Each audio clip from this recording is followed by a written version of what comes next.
కొంతమంది జీవితాలు, ఇక్కడ కూర్చున్న వాళ్ళ జీవితాలు అలాంటి అనుభవాలు ఉన్నాయి. అన్నా ఇప్పుడున్నట్టు కాదన్నా, మా గత జీవితం కళకళలాడామన్నా, తొలతూగామన్నా, ఈరోజు దరిద్రతకి బ్రాండ్ అంబాసిడర్ లాగా ఉన్నామన్నా, మేము దరిద్రతని వలపోస్తున్నామన్నా, పీకల్లో తప్పుల్లో మునిగిపోయామన్నా, ప్రతి ఒక్కడు వచ్చి తిడుతున్నాడు, ఎట్లా పడితే అట్లా మాట్లాడుతున్నారు, బూతులు తిడుతున్నారన్నా. ఒకప్పుడు మమ్మల్ని చూసి గారు గారు గారు అని సంబోధించినటువంటి వాళ్ళు ఇప్పుడు అదే తురే అని మాట్లాడుతున్నారన్న.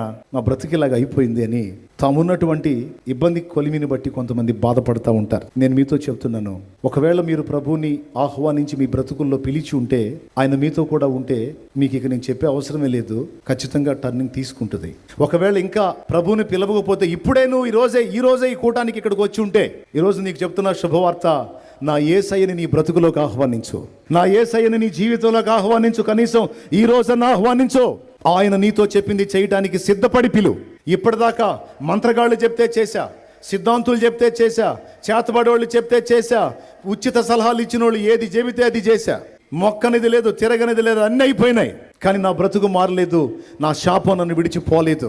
ఈరోజు నేను యేసు ప్రభు దగ్గరకు వచ్చాను, ఈరోజు నేను ఆయన చెప్పిన మాట వినాలని ఫిక్స్ అయిపోయాను అని నువ్వు అనుకుంటే, నువ్వు మంచి నిర్ణయం తీసుకున్నావు. యేసు ప్రభుని నీ బ్రతుకులోనికి పిలిచేటప్పుడు ముందే ఫిక్స్ అయిపో.